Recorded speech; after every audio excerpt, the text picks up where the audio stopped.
people don't like Tropicana Field for many reasons, whether it's the way it looks, it's a dome stadium, the catwalks, whatever. I don't like it because the Mets never win there, apparently. The Mets have lost 8 straight at Tropicana Field, and the second consecutive series they played there, they have gotten swept. As we welcome you to the Queen's Connection podcast, a production of Patent Sports Creative. Episode number 10, we are in the double digits, which is fitting because the Mets played a 10-inning game the other day. And unfortunately lost. So we'll get into that, I'm sure. But we are always joined by the co-host, Corne Hogeveen. Corne, good afternoon, where you are at, 6 hours ahead of us. How are you?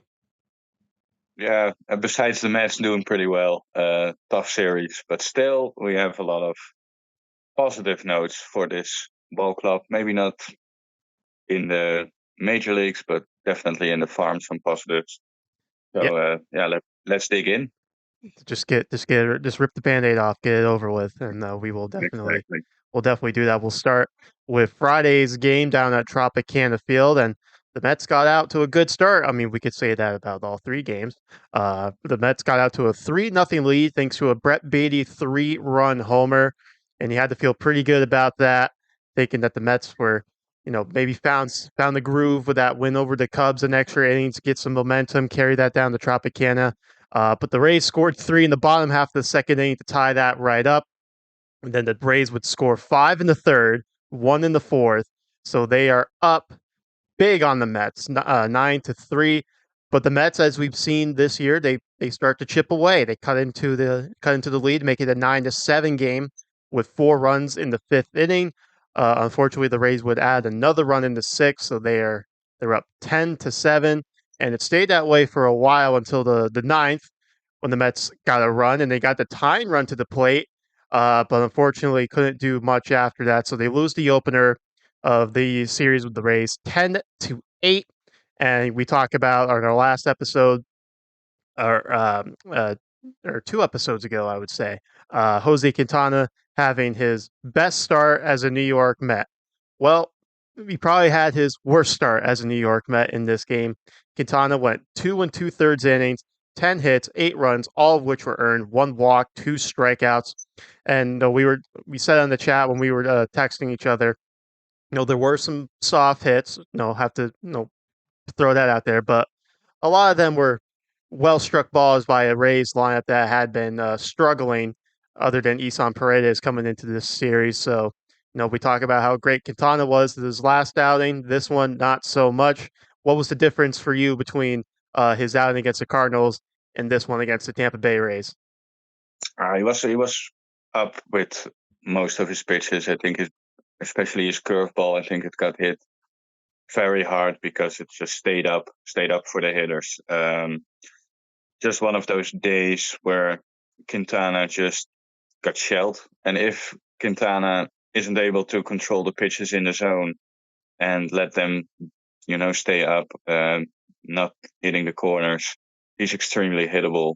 And we saw that it was like a bit of the Bartolo Colon start, in 2014, 2015, where that he just didn't have it and got shelled.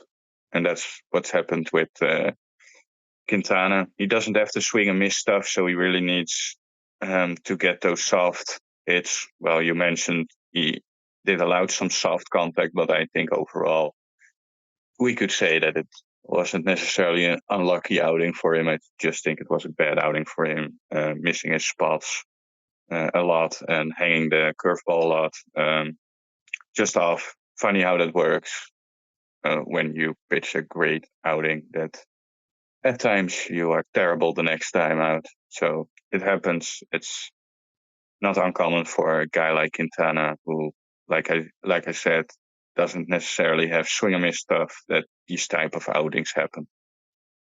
Quintana now has a 1-3 record on the season, if you still care about win loss records, but now has a 5.20 ERA. Obviously, that is a tad high for what you would like to see with Jose Quintana. So, with a short outing means it's a heavy bullpen game, and the Mets bullpen once again was pretty good. Daniel Nunez and Danny Young combined for 4 1/3 out of the bullpen, just allowed 1 run. But we know in this day and age, if you pitch multiple innings out of the bullpen and you got options, you're most likely getting handed a plane ticket to Syracuse, and that's exactly what happened after this game. I know Nunez allowed the home run to Randy Rosarena, but we've seen he has electric stuff coming out of the pen. High 90s fastball, and we've mentioned him on the podcast before, but perhaps a very solid arm for the future of the Mets bullpen. I would think with Dednell Nunez. Definitely, and you need bullpen arms to step up out of your farm system, guys that have options that can be sent up and down. So that's probably part of Daniel Nunez, his job in the coming seasons. The same with Reed Garrett, who was actually a guy that was still with the Mets, probably because of his options. And if he runs away with it, maybe you have a nice Reed Garrett type arm. But right now, Daniel Nunez will likely be a guy who is going to be up and down until he really proves himself. Overall, his numbers are decent. I think his stuff is better than his numbers indicate so far in the major leagues. But the stuff is for real, so definitely gonna have some important outings in the near future for this ball club. Also, have to say, obviously, Danny Young's not a young guy per se, uh, but his couple outings I was very impressed with. Obviously, he got the extra inning out against the Cubs the other day. He came in here and shut the Rays down in his couple innings of work. And we know with Brooks Raley being out, um, obviously Jake Diekman is the only solidified lefty in the bullpen, so it creates opportunities for Danny Young, Josh Walker to maybe solidify themselves as future left-handed arms in the Mets bullpen. But Danny Young, interesting guy. Obviously, he was with the Braves last year, had some decent numbers in his couple of outings with the Braves. Mets got him for basically nothing this offseason. So what did you like about Danny Young and his little short stint here with the Mets? Yeah, it's always good to have different arm slots in the bullpen, and he provides that from the left side. I don't think he's not necessarily an overpowering guy, as we all saw. It's not like you mentioned, a young guy who shows tremendous stuff.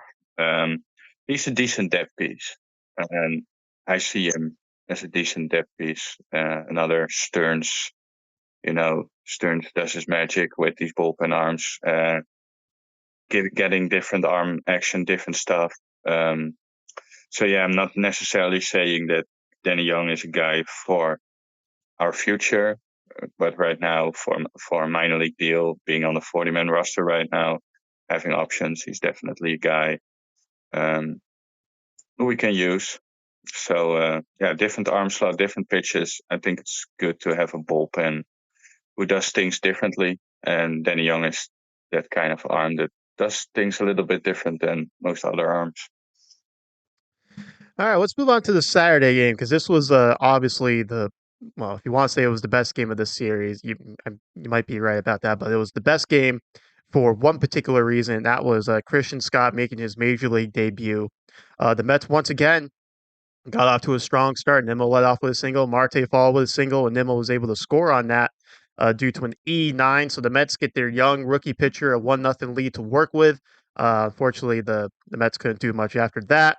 Um, but the Rays, three straight hits in the bottom of the first, tied the game, and looked like that was just Christian Scott trying to get settled in. And after that, those three straight hits, he really, really did get settled in. So we had a 1-1 game for a while due to how well Christian Scott was pitching, but also have to give credit to Zach Littell on the other side for the Rays, who pitched a very good game. So it was 1-1 go into the bottom of the eighth. The Rays loaded the bases on two hits and a walk. This was Adam Ottavino's inning after Christian Scott pitched 6 2/3. Garrett came in and got it out to finish off the seventh. So it's Adam Ottavino for the eighth. And probably, we talk about Quintana not having his stuff that day. Ottavino didn't seem like he had his good stuff that day as well, probably for the first time since that Brewers series or the Tigers game when he allowed the Bradley Green home run. So it'd been a while. It'd been at least a month or so since Adam Ottavino had a rough outing, and this was unfortunately it.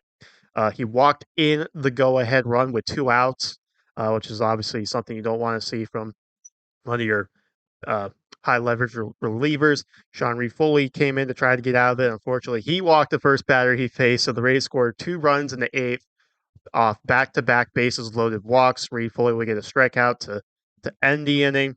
And once again, the Mets got the tying run to the plate in the ninth inning, but they couldn't do anything about that.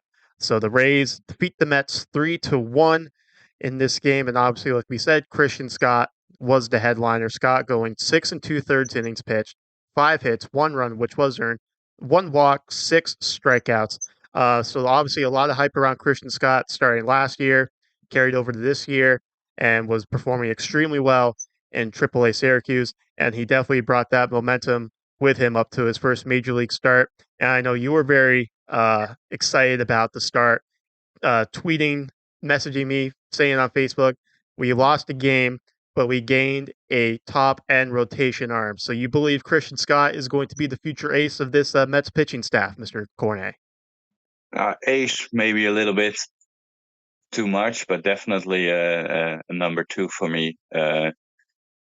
And he was just showed so much poise in that outing again, like he did in AAA. I think we mentioned a couple of times on this podcast in recent outings where he allowed a home run or 2 home runs in the first inning and then just settled in and didn't let any hitter get on base. It seems like he did it again in Saturday's outing, 3 for 3 to open the game. I was watching the game the morning after, so I saw some posts on Facebook groups after saying, "Oh, Scott is throwing BP, blah blah blah blah blah," and I mean, those guys need to eat their words. People who post that because 19 out of the next 22 he retired. He was absolutely nasty. Threw everything for strikes, like I mentioned in last podcast um,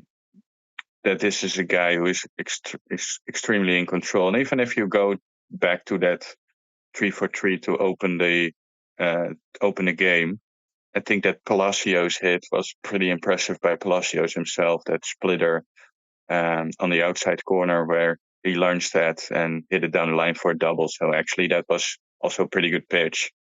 Um, so yeah, what else can we say? I think we have a guy who is able to spot his pitches well, who has good stuff. I think his fastball and sweeper combination is really really good. Um, and most of all, I loved how he handled himself on the mound. That when he allowed, I think, the single in that seventh inning, where he got a little bit smile on his face, like, well, good job, hitter, but moving on. I think that was tremendous to see from a 24-year-old making his major league debut. Oh, well, we're going to get the next guy. And thanks, Reed Garrett, for not allowing the run. I mean, that helped him not getting a loss, which would make a little bit even worse, so to speak. So now you just get the no decision and the great debut. Yeah, I was thinking watching that game on my laptop. Not just because he's wearing number 45 or whatever, but doesn't he kind of remind you a little bit of Zach Wheeler, just kind of a tall, lengthy guy, and even like the delivery to the plate, it had a little bit of a Zach Wheeler-esque look to it. Obviously, we know if maybe Steve Cohen was owning the team when Zach Wheeler was a free agent, maybe the Mets would have given him the little extra that he was looking for compared to the Phillies. But we know how good Zach Wheeler has been with the Phillies. So if the Mets can have their own Zach Wheeler again, that'd be very, very nice. And kind of has that even like he's kind of got those facial features too, like Zach with a little scruffy beard. I know Zach Wheeler's beard is a little bit more full now, but when he first came up, he had a little bit of this Mm-hmm. scruffy beard. But no doubt, if Christian Scott is taking the mound this weekend against the Braves, which I believe he's lined up to do so, I would hope Citi Field gets nice and full to watch this young guy pitch because, like we had mentioned, uh, very, very high end rotation arm. So, it'd be very cool to give him the support for his first home outing as a New York Met. Yeah, and talking about this comparison with Zach Wheeler, only thing different is that Zach Wheeler really had a control issue when he came up, and Christian Scott is just in that department, he is ahead of Zach Wheeler, and Zach Wheeler came up with the Mets, I would say. Ah, there we go. Could be better than Zach Wheeler. Who knows? Well, the Zach Wheeler when he came up. I'm not saying better than the Zach Wheeler right now because Zach Wheeler really developed into one of the better arms in the game. So I would say better than Zach Wheeler when he came up. That's a difference that I have to point out before I get all the people saying he's no way better than Zach Wheeler after one start. When Zach Wheeler came up, people. Well, you could say he was also more like a Jacob DeGrom in the fact that he pitched really well, got no run support, and the bullpen wasn't able to hold the fort per se. And you shake your head at that, but Yeah, that's way too early to say that after one start. Yes, he had an unlucky start. Yes, he was great. But I saw a lot of people say, "Oh, I hope it's not the next DeGrom." I think, come on, oh, yeah, I didn't see any you of lose. that, but I'm not surprised. You lose some close games. Even guys who get run support lose some close games and unlucky games. It happens. That's a part of the game. There's another guy on the other side who's trying to get hitters out too. It's not like you also only face nobody's in the major leagues. They all can pitch. So yes, you're gonna lose some well pitched games. The other guys get paid too. 100%. But with the race a little bit less than with the Mets, but Well, yes, they still get that paid. that little payroll, whatever, they were going for a sweep on Sunday afternoon over the New York Mets, and once again, the Mets jump out to an early lead. Lindor, a two-run homer in the first inning off Ryan Pepito, who eventually had to leave the game after getting a rocket right back in his leg from Starling Marte. So the Mets are up 2-0 early. Severino's on the mound, and you have to think you're going to feel pretty good with Sevy on the mound after his last outing. But the Rays strike for 3 runs in the second, so they take a 3-2 lead. The Mets load the bases in the third inning and almost waste the opportunity, but they get a run via a DJ Stewart bases loaded walk. So they're able to tie the game, but go to the bottom half of that inning. Tampa Bay gets that run right back, and they take a 4-3 lead. So we go to the fourth inning.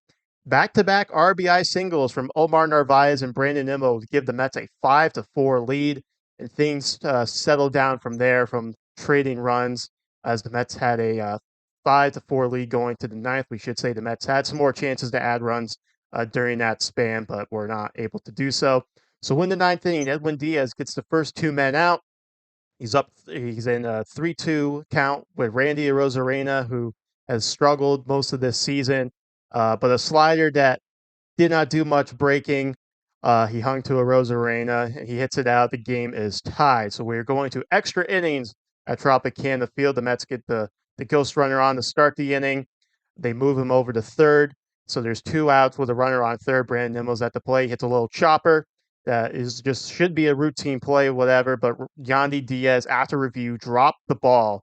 So the Mets get the ghost runner home, and that's all they would get home in that inning as they go to the bottom half of the 10th, up 6-5. Jake Diekman comes in to try to get the save, but unfortunately he walks Ben Rortvedt to start the inning after being up in the count on him. The next batter, Johnny DeLuca, hits a line drive to center field. Bader makes a diving effort, but it gets by him, rolls to the wall. Both runners score. The Rays walk it off against the New York Mets 7-6. So a very tough ending to a tough series in Tropicana. The Mets have now lost 8 in a row, as I mentioned off the top of this episode, at Tropicana Field, so they can bulldoze that stadium anytime they want to. I'll be happy about that. Uh, but obviously, Severino, we talked about Quintana having a really good start and then this next outing struggling. That was the case for Severino too. The 4 hits in 5 innings, that's not terrible. But 6 walks, can't be walking guys that much. And they came back to bite him in the butt a couple times. But he did have 6 strikeouts, so kind of a very weird outing for Luis Severino. What'd you think about Severino this outing compared to his last outing? Yeah, it's to me it's a bit shocking because last 2 outings we saw a little bit of the control issues early on in the year, but last 2 outings it seemed like he turned a corner in that department, and all of a sudden, um, yeah, it was back to before with walking 6 batters. Another thing about this game, with how many base runners both teams had, it was pretty shocking that it was a 5-5 game after the ninth inning because it felt like it could have been a 10-10 tie or something like that. With because not only the Mets had a lot of opportunities, but I think the Rays also had a lot of opportunities to score more and didn't. So just just not a good outing for Jose. For also not a good outing for Jose on Friday, but we mentioned that now for Luis. Control, I think besides the control, it was pretty good, but another just uneven outing where he couldn't find the strike zone, and yeah, bad. Also didn't help the fact that every time the Rays got a base runner throughout this series, no, they were taking off and stealing second base or stealing third base in some cases. That game, and obviously we'll touch on that. Um, you know, obviously the Mets don't have the best defensive catchers. Obviously, Nito's the best one that they have, but he was in AAA to start the year. Obviously, Alvarez is hurt, but we've seen Alvarez in spring training. He can throw guys out. He just wasn't able to strike anyone uh this year so far. Narvaez, their teams are just picking on him when it comes to base running. Like, not haven't really had a lot of close calls with him either. No, at least none come to mind. Um, and we know the rules. You can only throw over twice, um, which is I'm not entirely a big fan of, but whatever. It makes the back pick from the catchers more important as well.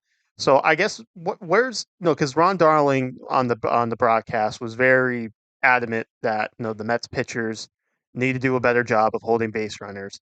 I'm just curious how they should go about that with the pickoff limits. Is it just you have to manipulate maybe the pitch clock early, try to get guys, freeze guys, kind of like Sean Reed Foley was trying to do in his outing Sunday? Do the catchers need to start back picking guys more often than not? I mean, how can the Mets better their control of the run game, which has just been, there hasn't been a whole lot of that this year so far. One, be quicker to the plate. I think that was mentioned on the broadcast too. I think I uh, forgot to mention it in my last podcast because I wrote it down that Todd Seal had a nice um, explanation on the pregame show a week ago, and he said and he showed also that um, when runners take off, then Narvaez on particular stolen bases had like 1.7 seconds to get the ball to the shortstop, and that's just not giving him any chance because the average is 2.02 if I remember correct in pop time. So 1.70 is crazy quick for a catcher. So what happens then is that it pitchers hitters get too good of a jump on our pitchers, and our catchers need to rush, which looks like that our catchers rush the throw and make bad throws. But he explained that it's more that the catchers have to rush to maybe even in that slight chance that they have get the runner, and because they rushed, it's a bad throw. But either way, it would probably not even matter if the catcher does nothing. So he showed me, and I know that fans always look at catchers when it comes to caught stealing percentage. We also saw that with Travis d'Arnaud, but it's a Mets issue for years. We also have pitchers who are notoriously slow to the plate. We had Syndergaard, we have Ottavino, and we also saw that play with Reed Garrett that they stole third, where Lindor got extremely frustrated. So it shows that the Mets are trying something, but apparently pitchers don't pay enough attention. They aren't quick enough to the plate. Um, I thought that what Sean Reed Foley tried to do is what the Mets should try more. Manipulate the uh, pitch clock to not to let runners not be able to time the Mets because the Mets are still notoriously slow to the plate. A lot of Mets are. So I also don't necessarily see a lot of slide steps, if I remember correctly. So it's not necessarily a thing that Mets pitchers do. Yeah, so it's tough, but I think the issue mostly is still. And oh, by the way, before I forget, I also saw a couple of decent throws which Jeff McNeil just flat out missed 2 times. So I don't know what's happening with Jeff McNeil this year, but he's not hitting and he's not playing good defense. I saw the outs above average; he is way below average, and also saw, you know, McNeil on finally throws that we have a chance just flat out miss the ball. So it's just one of those things that the Mets uh, doesn't seem to figure out for years. But I think it starts with the pitching being have to be quicker to the plate. That's at least my opinion from watching. Yeah, and I think the thing that sucks is, at least from a pitching standpoint, that the pickoff rules and everything they're tailored to making sure there's more stolen bases in the game, and obviously the bigger bases help with that too. I mean, we saw Acuna steal over 70 last year. That's what baseball wants. But as a people who love pitching like we do, it's extremely aggravating at times because the rules are, at least in my mind, I think the rules are set up against the pitchers and whatnot. So it's just the way, and we know baseball's not going to change them, at least right now, anyway. They love what's happening. They like seeing guys like Jose Caballero steal 5 bases in a game, whatever it is, and generating runs that way for their teams. So the Mets have, as much as I don't like them. Perhaps you don't like them. I don't want to speak for you. I know a lot of pitchers probably don't like them either, but they got to find some way to get this back on track because it's just a wild, wild west on the base pass right now against Mets pitching. There's no question about that. And not to rag on Adam Ottavino because obviously he's been good, the majority of this year, but that was one reason why I wasn't super super high on them re-sign him because he's so slow to the plate. And if on the day like he had on Saturday where his control's off, there's base runners against him, a single becomes an automatic double. I mean, at this point too, we could say a double is almost a triple at this, right now. So, with the way people are stealing third base on the Mets, so obviously it's concerning. They got to figure it out. I'm sure they're staying up all night trying to figure out ways how can we control the run game, and it's just back to the drawing board for whatever they're trying to work out because it unfortunately we saw it against.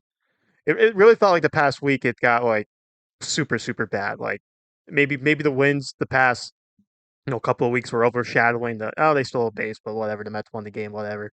But really, since I would say LA, even though they took 2 or 3 against the Dodgers, they didn't play great baseball, and they really haven't since then. Um, so basically, since that West Coast trip, it's everything's been kind of shaky, I guess is a nice way to put it for the Mets right now. Yeah, 100%. Unfortunately, still one game behind in a wild card right now.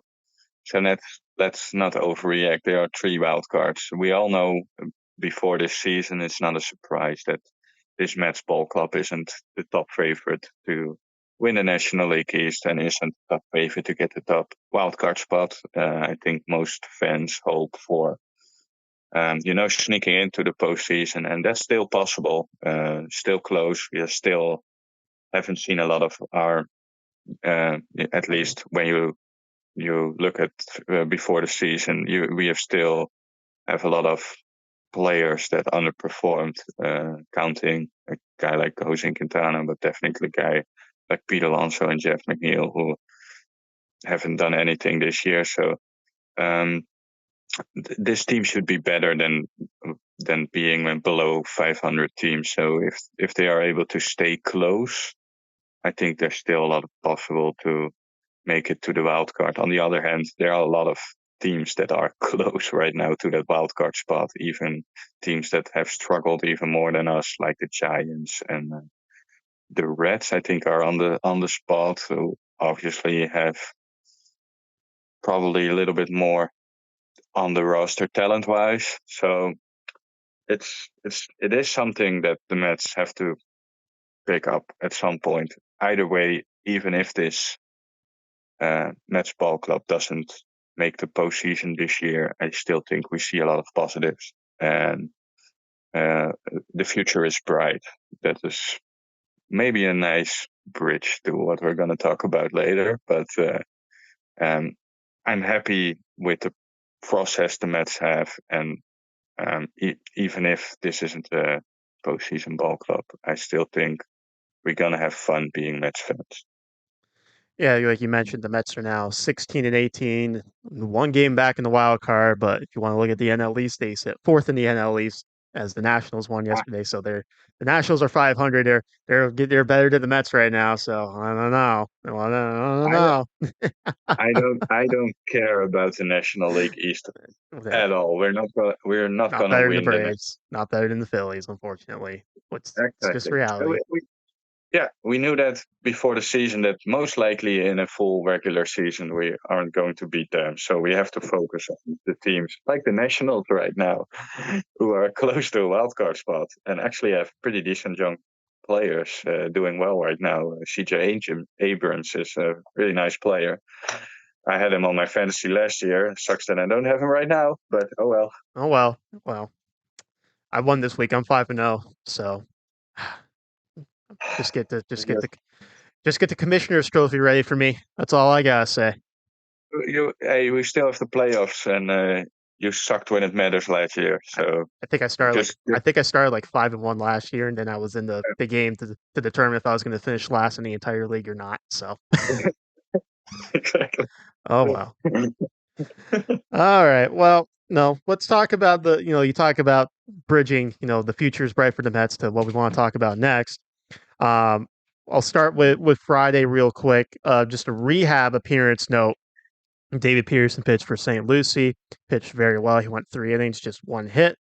Zeros across the board, except the number four. That's because he struck out four batters in the game. So another solid outing Friday night for David Pearson, who works his way back just to add more arms to the Mets rotation. Can't have enough arms available for your rotation. But down in Brooklyn, Brandon Sprout, 5 innings, one hit, 0 runs, four walks, a little bit of a concern in 5 innings, but we know that's kind of his thing. He's got to work on his control. But 8 strikeouts for Brandon Sprout, who got a win in that game, so he's 2-0. His ERA is .92. So obviously, Brandon Sprout, he has 25 strikeouts in 19 and two-thirds innings pitched for a 1.17 WHIP. Second round pick last year out of Florida. We've already did our Florida Mets love Florida arms thing, so we won't do that again. But Brandon Sprout working his way up through the organization. He keeps pitching games like this. Seems like at some point during the summer he might be hanging out with the Rumble Ponies in Binghamton. But Sprout, another arm, uh, excuse me, another arm just to keep an eye on if you're a Mets fan because he's showing very high potential.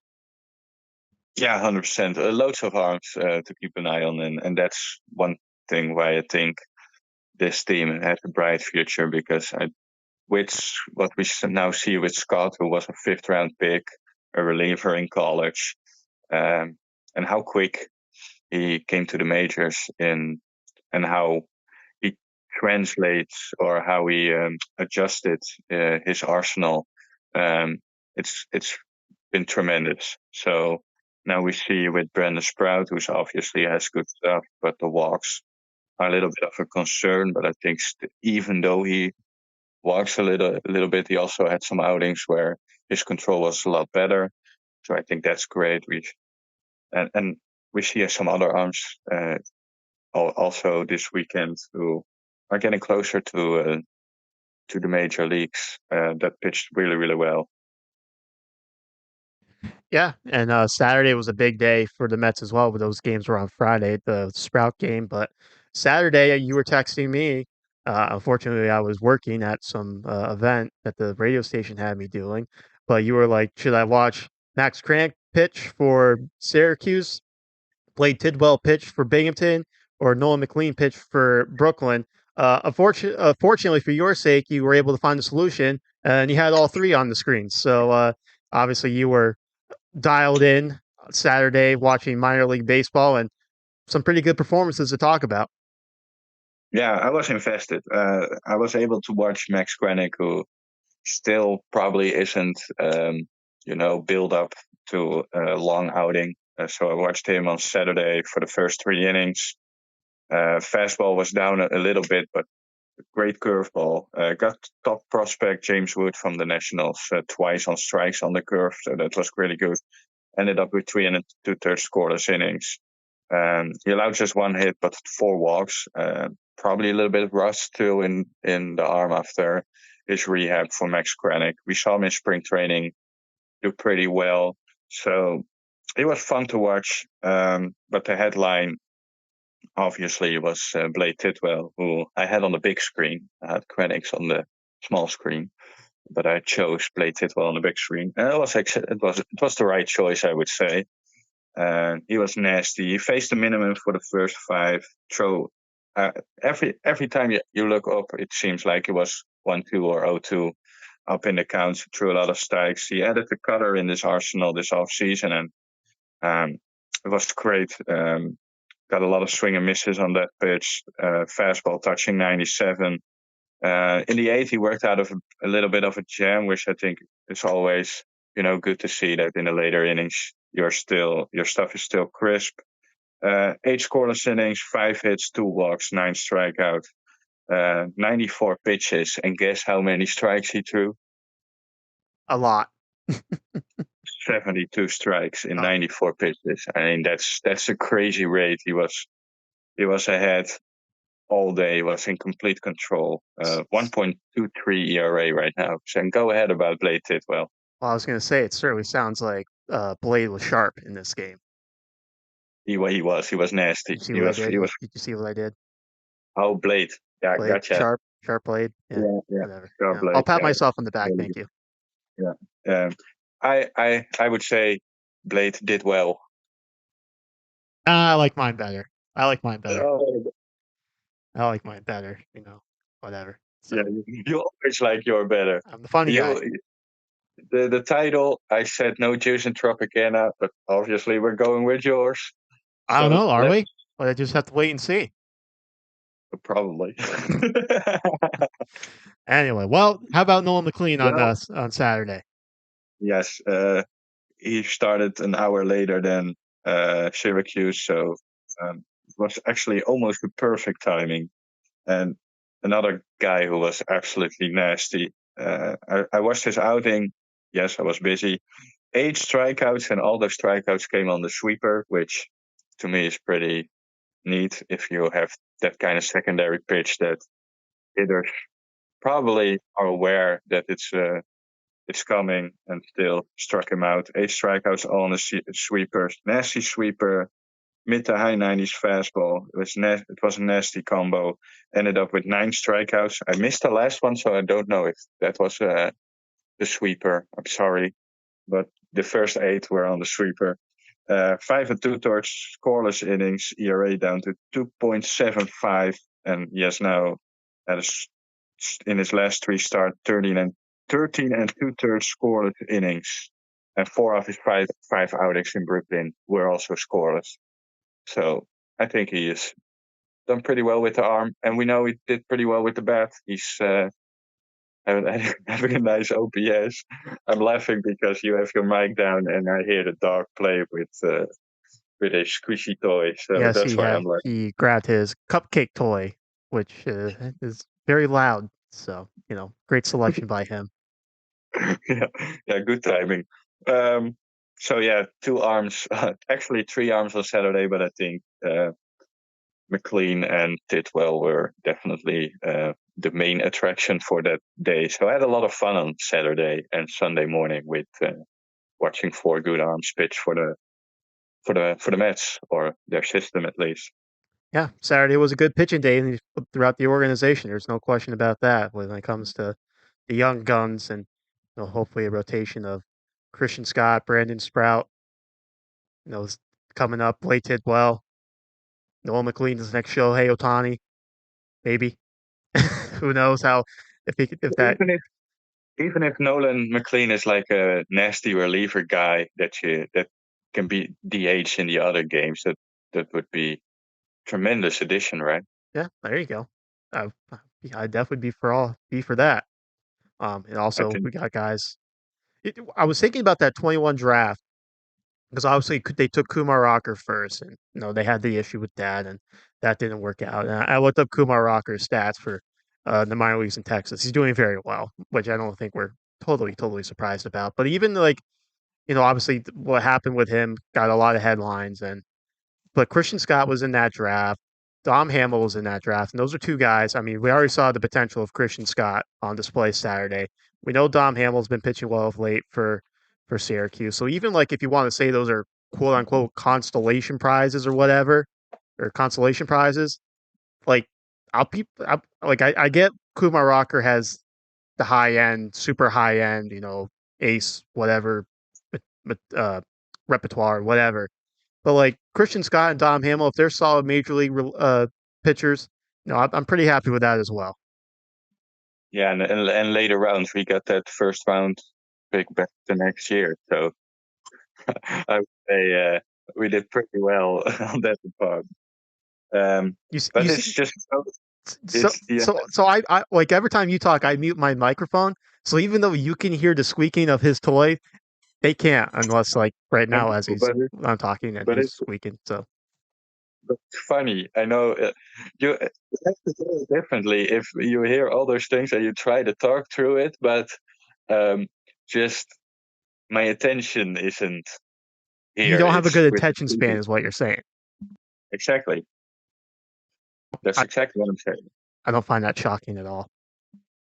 No, everything negative about me you don't find shocking. So That's there's right. no.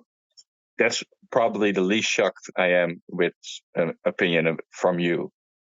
Talk about it. But I, now I'm lost with what I wanna say. So thank you for that.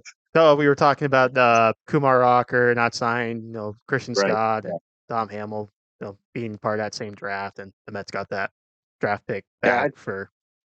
Yes. I also think that the Mets are doing a splendid job developing pitching, and now it's time to do a tremendous job developing hitters because that's a little bit behind, I would say. I mean, maybe a little bit lot behind right now, to say the least, with the hitters who have come up in recent years and are how they are doing in the minor leagues. So time for them to step up for the hitters. Yeah, no, that'd be nice to see guys like Kevin Parada kind of have a nice stretch of games, put some solid numbers. Jets hurt right now, but unfortunately Yeah. he was off to a sluggish start with Binghamton, excuse me. Even Gilbert and Acuna, they hit the back-to-back home runs opening day. They tailed off for a little bit. I think if memory serves me correctly, Acuna's picked it up a lot more of late. Yeah. Yeah, kind of, It's a yeah. a little bit up and down. He had a Okay, nice stretch, but the last couple of games, it's been mediocre at best again. So okay. um, not necessarily having a strong showing so far, unfortunately, because if that's a guy, same with Jet Williams, if he's able to hit a little bit, you're gonna have a lot of fun on the base pads, Mhm. stealing bases yourself instead of allowing them. Yeah, yeah. It'd be nice to turn the tables on some teams, and when the Exactly. Rays come to City Field next year, we're stealing the bags on them. That would be nice. Oh wow. Well, hopefully, maybe the Mets can steal some bags against the Cardinals for this three-game series in St. Louis coming up, starting tonight.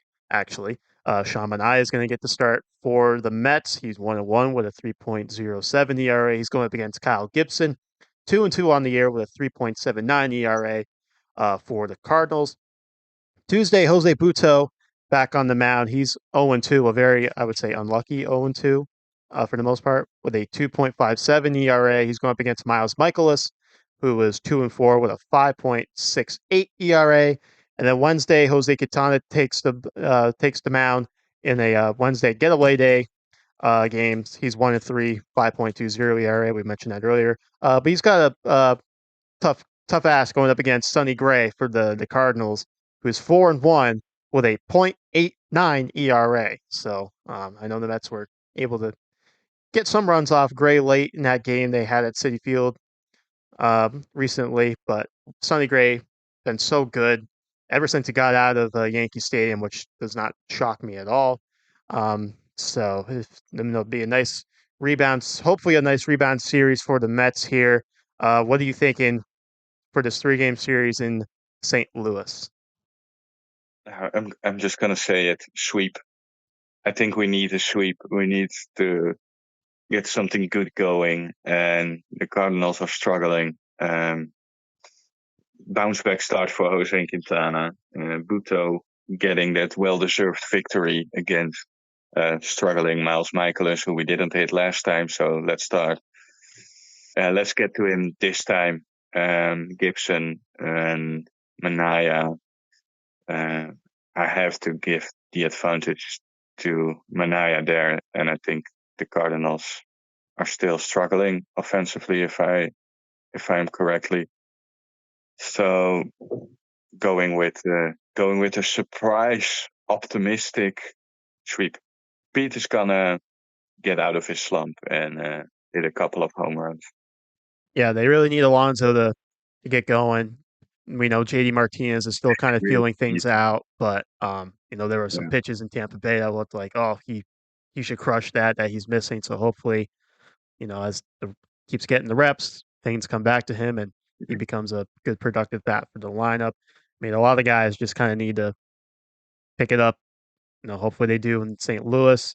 Maybe it's the playing outside with the fresh air will get them going rather than the dome, Tropicana Field. Who knows? So If I remember correctly, we had some nice wins against the Cardinals in recent years. I always think we play them solidly. I can't remember what we did against them earlier. Was that 1-2 or that was two and one and one? two. Yeah, that was Mm. the Time to flip the beat them script. up. Beat a bad team up, Oh, and we have to start doing that uh, in order to be a playoff team. So the match should show that and show that quick. So yeah. time to do it. This is a time to pick up some wins because when they get home, there's some pretty tough teams coming into City Field, and in the NL East, the top 2 teams in the NL East are coming to New York. So we know the Mets took 2-3 from the Braves earlier, but I'm sure the Braves are going to be thinking about that when they come, and we'll get our first crack at the Phillies. But the Phillies, once again, look very, very good. So if the Mets are Yeah, going to accumulate some wins, this would be the series to do so. yeah. I think we have to win this series at least. If not, then I think we're probably. I mean, we are too far behind. You're not necessarily too far behind in the NL East, but I don't. I don't think it's a realistic expectation. Let me say it that way. And but you also don't want to get behind too many teams for the wild card spot. So I think we just have to win this series. Just got to find ways to win ball games, and hopefully the Mets can do Exactly. so in the Midwest. All right. Well, I think we're gonna put a bow on the show here. So Corne, oh, was he what? You didn't like that? You have been better in that kind of things, but oh well. Oh, well, You well, just can't. like just like the Mets, perhaps I didn't have my A game. Oh, you were good overall, but that one was. You didn't like that. Yeah, yeah, that liked a little bit. You had you're just saying about yeah, my joke was better or mine did well, and blade sharp. And then you end with that. That's just disappointed. That's all. I tend to disappoint a lot of people, so oh well. Now I can just Just now like the now Mets, now I can just brush it off like whatever. just like the Mets, they were disappointed too, so we can be disappointed uh, as well. There we go. That seems fair. So Exactly. well, we'll wrap up the show. Thank you, sir, for joining as always. I know a lot of people appreciate your analysis and you're drawing a lot of attention. So to this podcast. So I guess we gotta keep you around. Yeah, yeah, I'm not going to respond to that. Oh well, I give you a compliment or kind of a compliment, and you just kind of like, oh Yeah, well, that's true. You gave me a compliment with a little underlining, so to speak. well. Man. All right. Well, this has been episode 10 of the Queen's Connection podcast, a production of Patent Sports Creative. Thank you so much for listening. And we'll talk to you after this 3-game series against the St. Louis Cardinals.